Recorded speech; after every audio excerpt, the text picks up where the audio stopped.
हाँ जी स्टूडेंट, तो जैसे कि हमारा चैप्टर नंबर 5 जो है अकाउंटिंग रेशो चला हुआ है, और इस रेशो में आज हम थर्ड रेशो जो हमारी है activity ratio and turnover ratio वो डिस्कस करेंगे। तो इस रेशो को हम कैलकुलेट क्यों करते हैं, इस रेशो को कैलकुलेट करने से हमें क्या पता चलता है, तो पहले वो डिस्कस करते हैं। तो जनरली टर्नओवर रेशो मेजर करती है एफिशिएंसी और rapidity of the resources of a company. जैसे एक कंपनी में inventory, fixed assets, working capital, trade receivable, इन सब का यूज़ होता है। तो ये कितना एफिशिएंटली इनका यूज़ कर पा रही है एक कंपनी कैसे या नहीं कर पा रही है, उस चीज़ को चेक करती है हमारी टर्नओवर रेशो। जनरली इस रेशो में हम इन्वेंट्री टर्नओवर रेशो के बारे में डिस्कस करेंगे, ट्रेड रिसीवेबल टर्नओवर रेशो के बारे में डिस्कस करेंगे, trade payable turnover ratio, working capital turnover ratio, fixed assets turnover ratio और नेट असेट्स टर्नओवर रेशो के बारे में हम डिस्कस करेंगे। तो सबसे पहले स्टार्ट करते हैं inventory turnover ratio. This ratio indicate the relationship between cost of revenue from operation and average inventory. इस रेशो को कैलकुलेट करके हमें पता चलता है कि एक कंपनी जो है कितना एफिशिएंटली, कितनी जल्दी जो है अपनी इन्वेंट्री को रेवेन्यू फ्रॉम ऑपरेशन में कन्वर्ट कर लेती है। तो यहाँ हम इन दो चीज़ों के बीच में रिलेशनशिप फाइंड करेंगे। तो इसके बाद जो भी हमारा आंसर आता है वो आता है टाइम्स में। अब टाइम्स में इसका मतलब ये है, सपोज करो आपका आंसर आ गया 4 टाइम्स, तो इट मीन्स एक कंपनी जो है जिसकी फाइनेंशियल स्टेटमेंट के बेस पे हमने ये डाटा लिया है, तो ये रेशियो शो करती है जिसका आंसर 4 टाइम्स में आया है कि एक कंपनी एनुअली 4 टाइम्स जो है अपनी इन्वेंट्री को रेवेन्यू में कन्वर्ट कर लेती है। एक साल में 4 टाइम्स वो अपनी इन्वेंट्री को रेवेन्यू में कन्वर्ट कर लेती है। तो इसका मतलब क्या हुआ, यहाँ एवरेज एज ऑफ इन्वेंट्री कितनी रही। Average age of inventory means कि इन्वेंट्री हमारी कंपनी में कितने टाइम तक हमारे पास रहती है। अगर एक कंपनी की इन्वेंट्री टर्नओवर रेशियो 4 टाइम्स है, अगर एक कंपनी एक साल में 4 बार अपनी इन्वेंट्री को रेवेन्यू में कन्वर्ट कर लेती है, तो इट मीन्स वो हमारे पास हर 3 महीने के बाद, हर 3 मंथ्स के बाद रेवेन्यू में कन्वर्ट हो जाती है। इट मीन्स हमारे पास जो भी इन्वेंट्री आती है वो 3 मंथ्स में ही सेल हो जाती है। एक साल में 4 टाइम्स अगर वो इन्वेंट्री रेवेन्यू में कन्वर्ट हो रही है, इसका मतलब हर 3 मंथ्स के बाद वो सेल हो जाती है। तो यहाँ हमारे पास एवरेज एज ऑफ इन्वेंट्री है, तो हमने कैसे फाइंड आउट किया, in 1 year if it is converted into revenue from operation 4 times, then we will find it by if we want to find this average age of inventory in days, then we will divide 365 by inventory turnover ratio।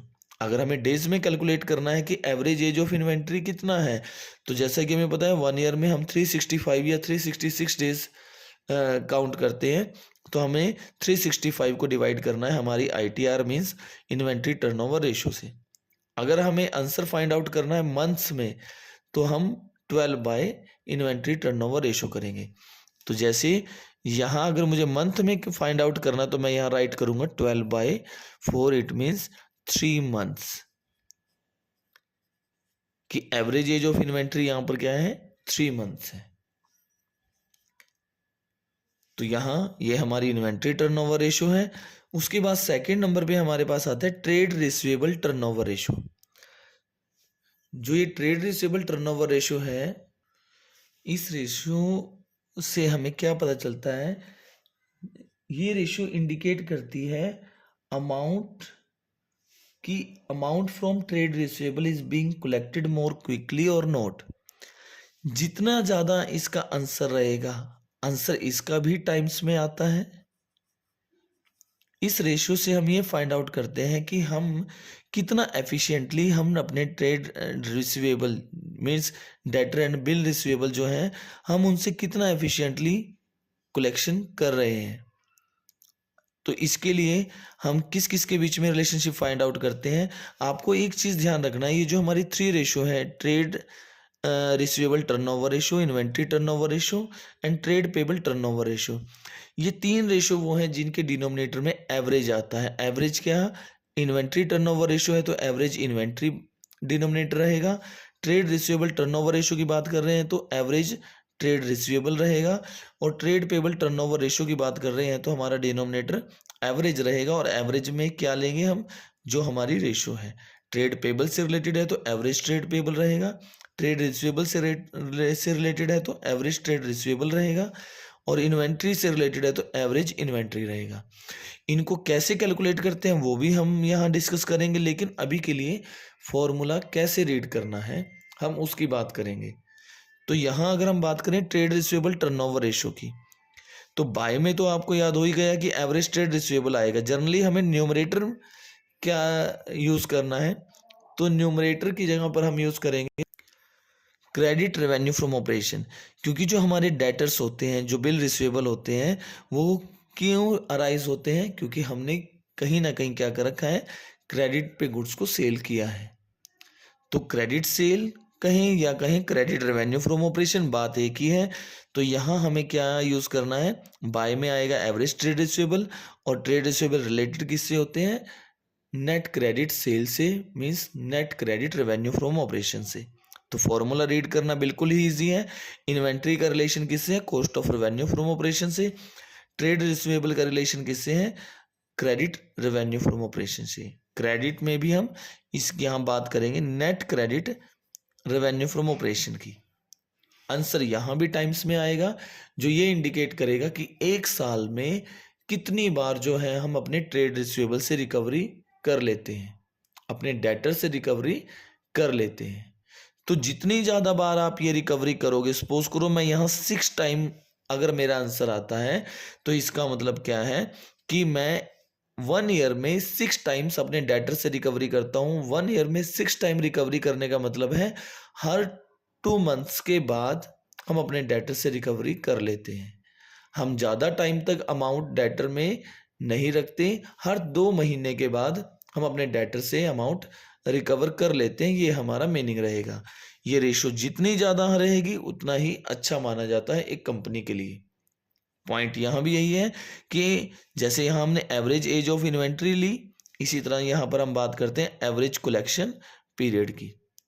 Average collection period क्या रहेगा, generally हम on an average कितने time के बाद collection कर लेते हैं, वैसे ही जैसे हमने यहाँ कैलकुलेट किया था। यहाँ आंसर अगर 6 टाइम्स आया है, इसका मतलब क्या है, अगर हमें मंथ्स में काउंट करना है, तो मंथ में काउंट करना है तो हम क्या करेंगे, 12 बाय जो भी हमारी रेशो आई है वो रखेंगे। जैसे अगर मुझे मंथ में काउंट करना है तो मैं राइट करूंगा 12 बाय जो हमारी रेशो आई 6। तो जो भी आंसर आएगा वो मंथ में आएगा, 2 मंथ्स। हर 2 मंथ्स के बाद हम अपने डेटर से रिकवरी कर लेते हैं। और अगर मुझे डेज में फाइंड आउट करना है तो हमें क्या क्या करना होगा, 365 डिवाइडेड बाय जो भी हमारी रेशो आई 6। तो कहीं ना कहीं ये हमारा 61 डेज आंसर रहेगा। अब 61 डेज कैसे, अब एक चीज आपने ध्यान रखना है कि यहाँ अगर हम देखें तो हमारे 60.8 समथिंग जो है आंसर आता है। 60 डेज हमारे कंप्लीट हुए और 60 से अगर थोड़ा सा भी आगे हमारे पास पॉइंट के बाद समथिंग कुछ भी आए, चाहे 0.1 आए, 0.2 आए, 0.3 आए, तो वो नेक्स्ट डे कंसीडर कर लिया जाता है। और इसी वजह से हम इसको 60.8 को 61 डेज काउंट करते हैं। ये आपको ध्यान रखना है। क्लियर है ये भी।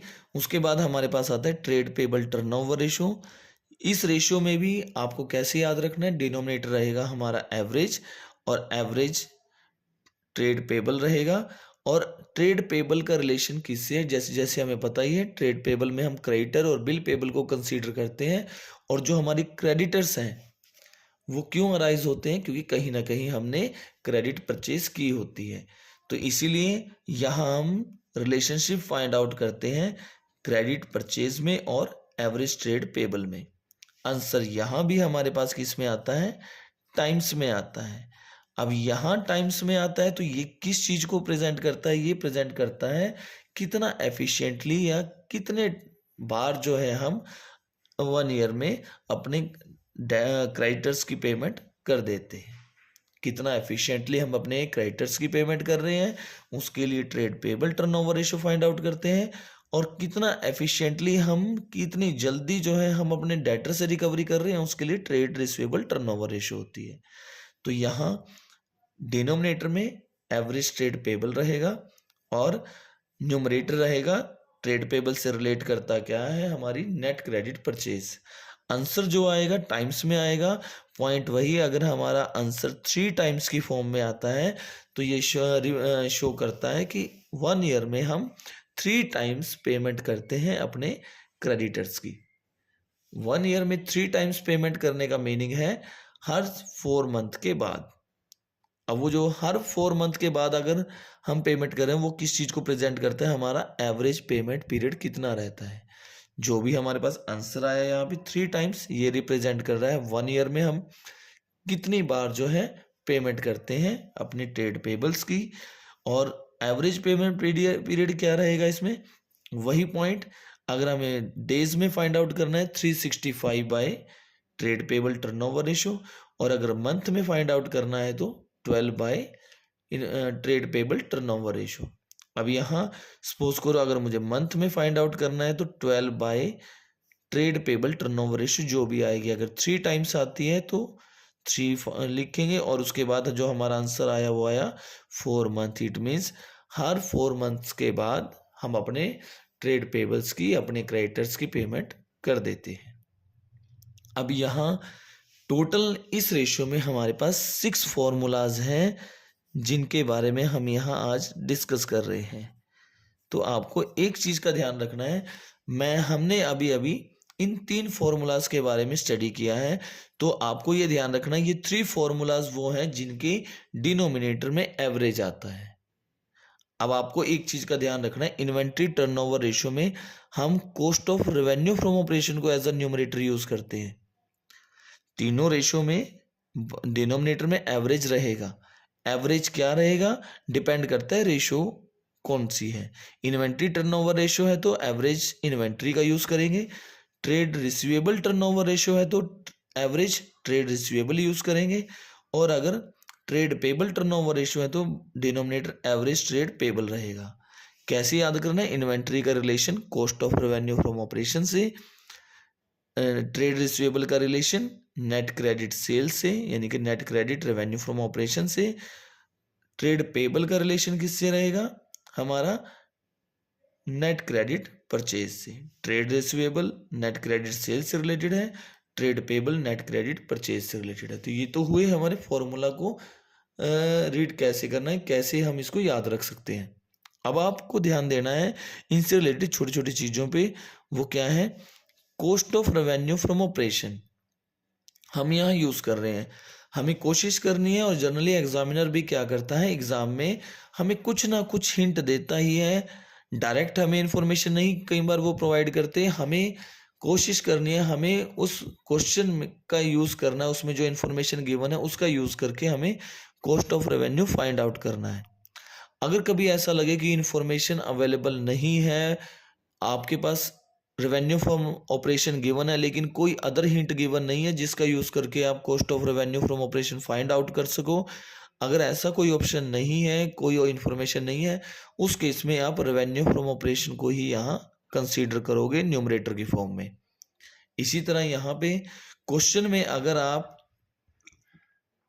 के पास रेवेन्यू फ्रॉम ऑपरेशन गिवन है और आपके पास कोई हिंट नहीं है जिससे आप उस रेवेन्यू फ्रॉम ऑपरेशन को कैश रेवेन्यू फ्रॉम ऑपरेशन या क्रेडिट रेवेन्यू फ्रॉम ऑपरेशन में डिफरेंशिएट कर सको, अगर आपके पास ऐसा कोई क्लू या कोई हिंट गिवन नहीं है, उस केस में आप net credit revenue from operation के प्लेस पे रेवेन्यू फ्रॉम ऑपरेशन का भी यूज कर सकते हो।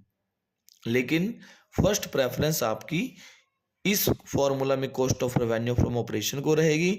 इस फॉर्मूला में फर्स्ट प्रेफरेंस आप net credit revenue from operation को दोगे। इसी तरह ट्रेड पेबल टर्नओवर रेशियो में भी कोशिश करोगे, फर्स्ट प्रेफरेंस आपकी क्रेडिट परचेज को रहेगी। अगर आपके पास प्रॉपर इंफॉर्मेशन गिवन नहीं है, टोटल परचेज गिवन है लेकिन ये गिवन नहीं है उसमें कैश कितना है, कैश परचेज कितनी है, क्रेडिट परचेज कितनी है, तो उस केस में हम क्रेडिट परचेज ना होने के केस में हम टोटल परचेज को ही यहाँ कंसीडर करते हैं।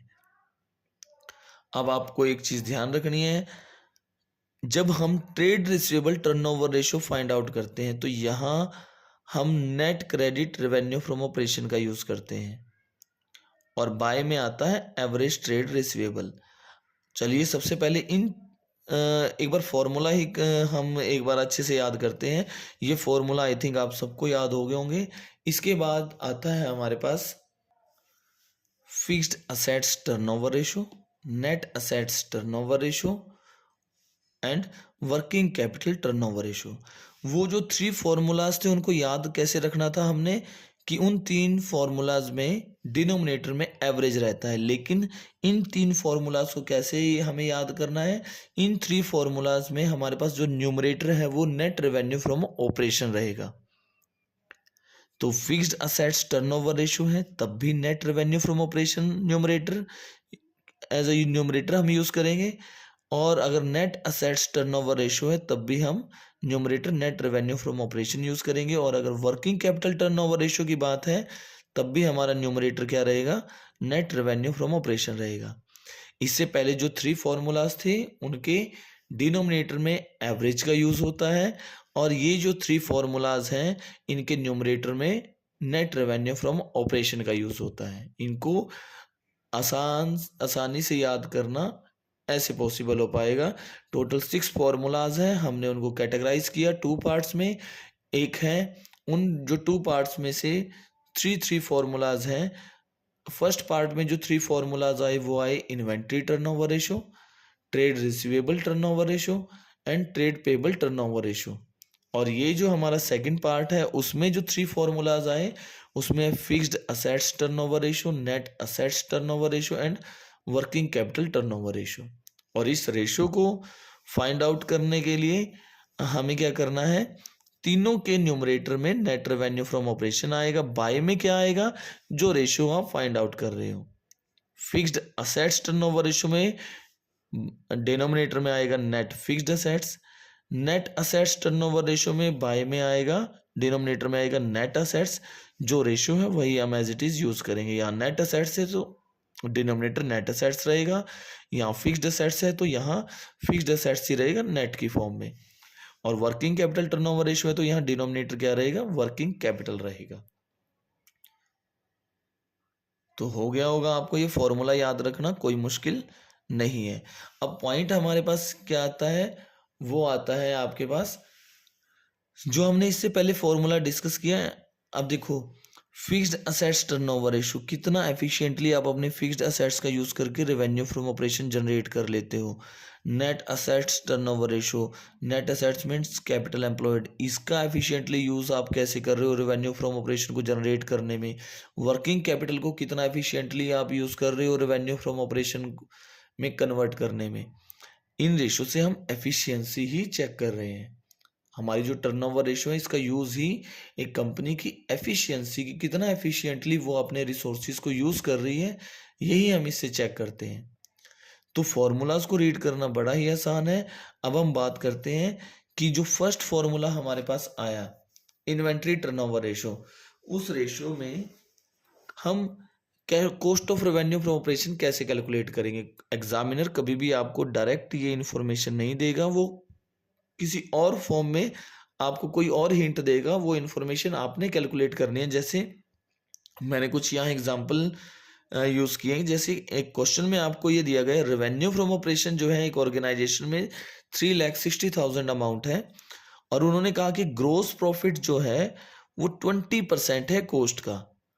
अब यहां हमें हिंट क्या दिया गया कि ग्रोस प्रॉफिट की अमाउंट, हमें पता है कि cost plus profit is equal to revenue from operation.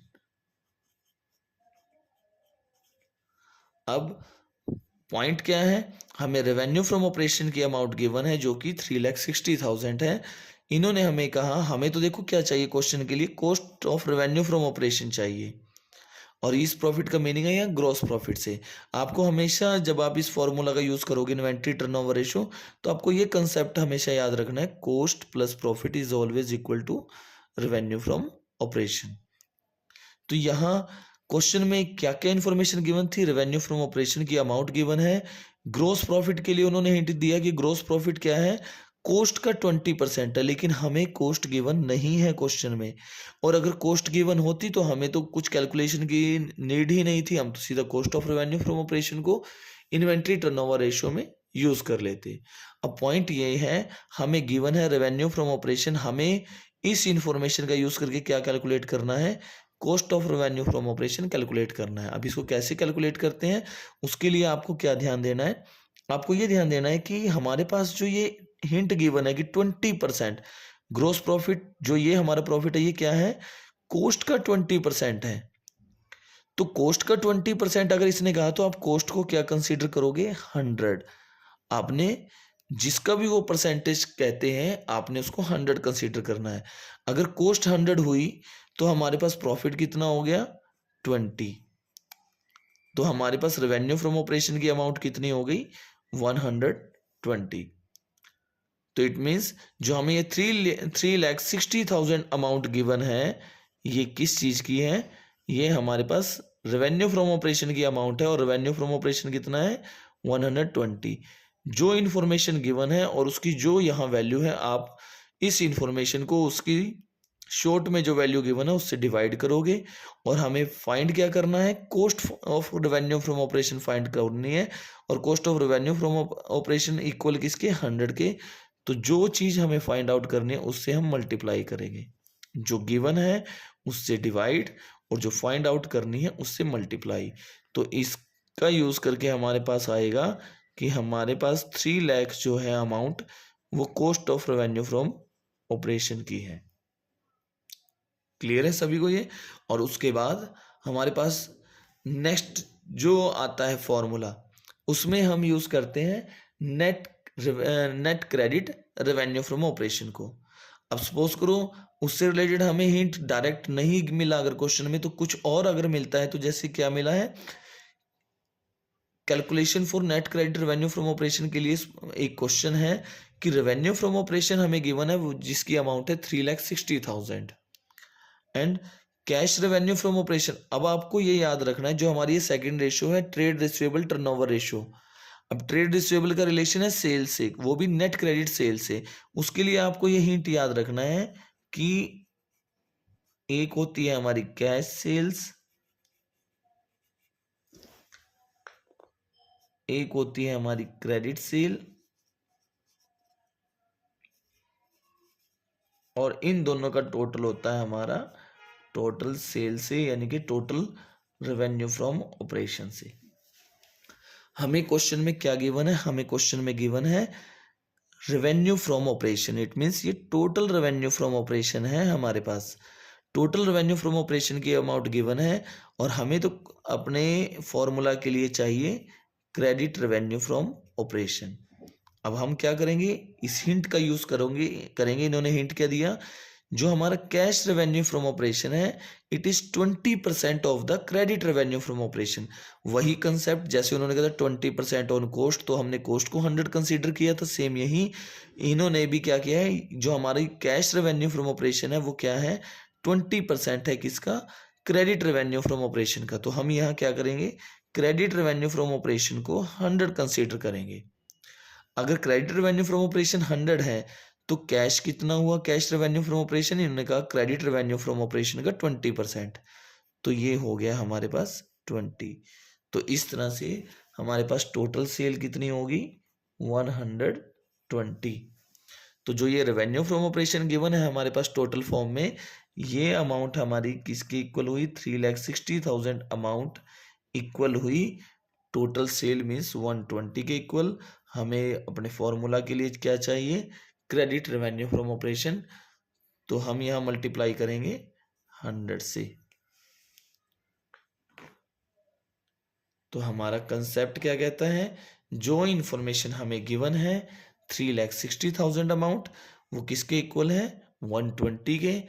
तो 120 से हम डिवाइड करेंगे और फाइंड आउट जो हमें करना है क्रेडिट रेवेन्यू फ्रॉम ऑपरेशन, हम उससे मल्टीप्लाई करेंगे। तो ये हमें यूज करना है अपने फॉर्मूला के लिए net credit revenue from operation find out करने के लिए। इसके बाद हमारे पास आता है calculation for net credit purchase, क्योंकि जो ट्रेड पेबल टर्नओवर रेशो है उसमें हमारे पास आता है net credit purchase as a numerator. तो यहाँ सपोज करो हमें क्वेश्चन में गिवन है टोटल परचेज 4,80,000 और हमें एक छोटा सा हिंट मिला है cash purchase is 20% of the credit purchase. Point अभी भी वही है, वहां हम यूज करते थे cash revenue from operation plus credit revenue from operation is equal to total revenue from operation. यहां हम कंसीडर करेंगे कि टोटल परचेज किसके इक्वल होती है, cash purchase plus credit purchase is equal to total purchase. Cash purchase plus credit purchase is equal to total purchase. हमें question में अगर हिंट मिला है कि cash purchase is 20% of the credit purchase, अब परसेंटेज किसकी बोला गया, 20% ऑफ क्रेडिट परचेज, तो क्रेडिट परचेज को हम यहाँ 100 कंसीडर करेंगे।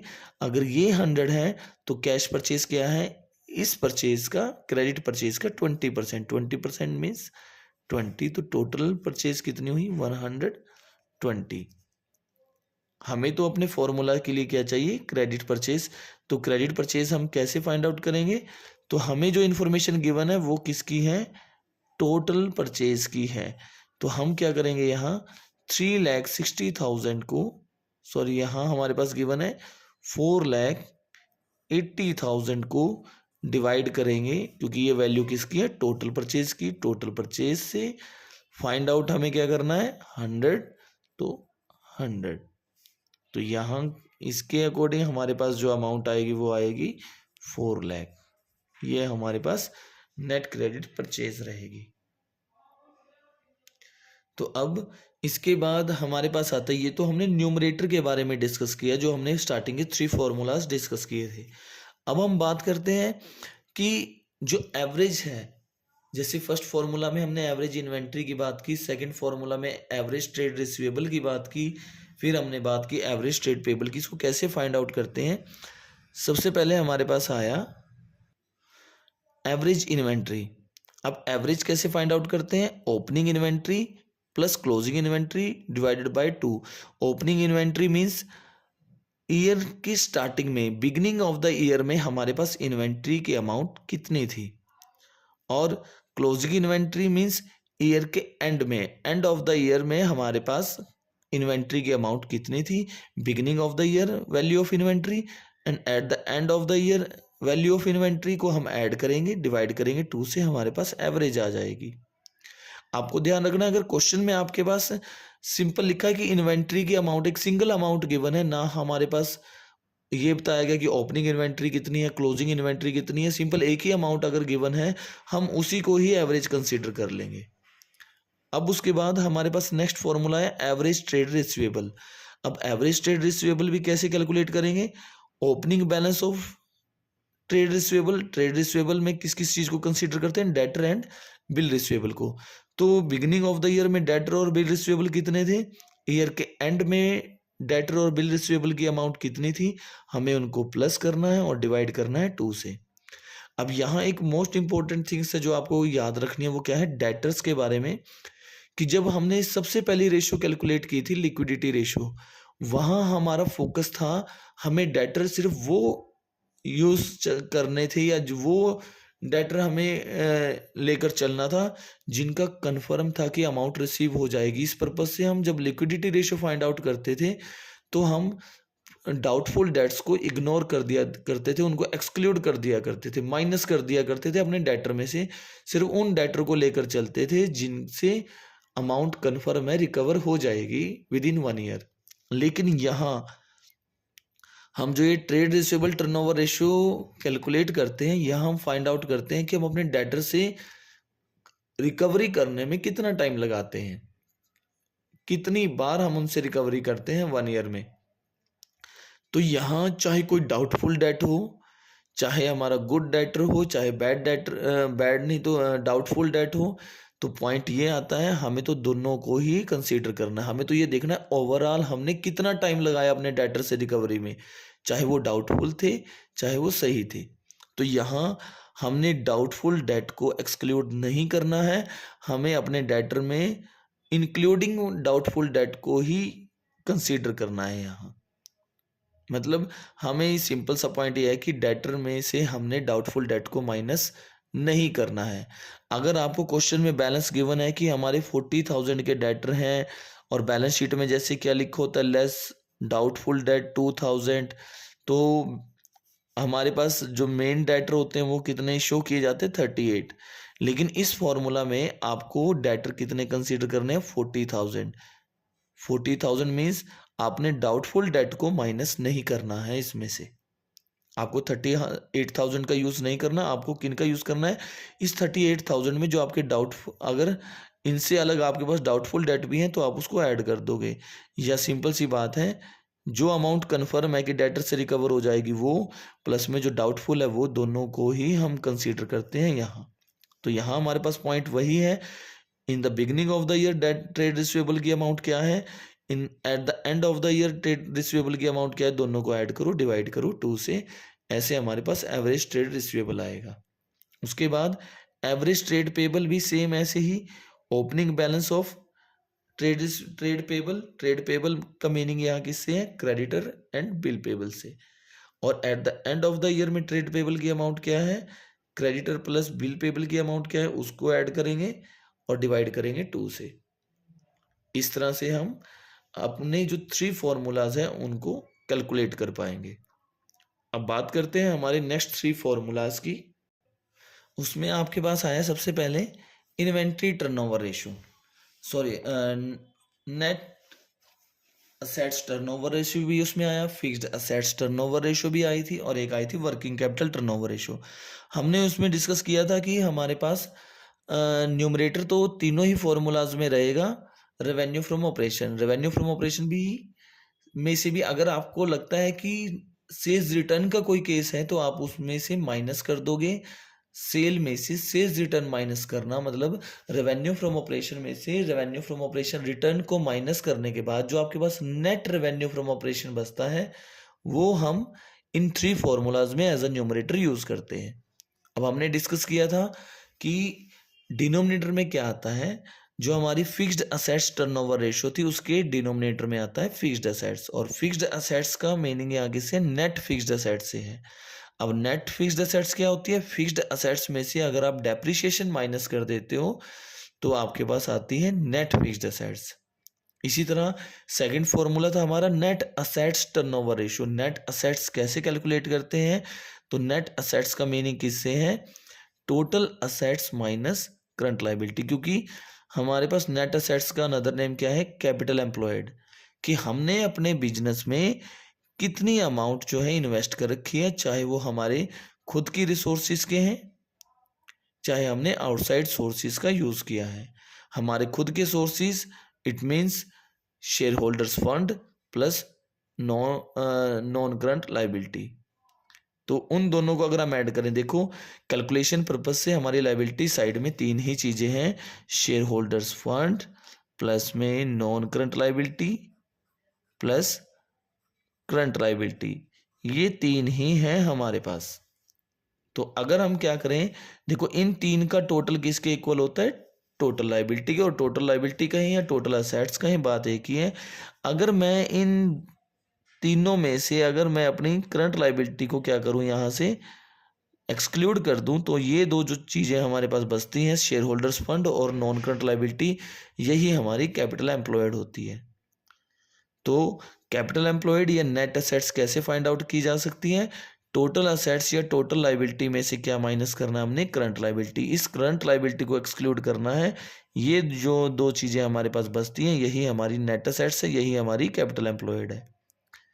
तो हमारे पास फॉर्मूला क्या हुआ, total assets minus current liability.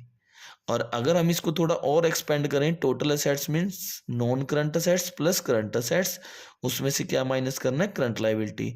तो इस फॉर्मूला को अगर हम देखें, यहाँ current assets minus current liability है, तो इसको हम क्या राइट कर सकते हैं, वर्किंग कैपिटल। तो यहाँ से एक और फॉर्मूला बना नेट असेट्स को कैलकुलेट करने का, नॉन करंट असेट्स, और इन 2 के प्लेस पे हमने क्या राइट कर दिया, वर्किंग कैपिटल। तो अब एक ये हो गया हमारे पास, और एक आ गया हमारे पास वर्किंग कैपिटल रेशियो। वर्किंग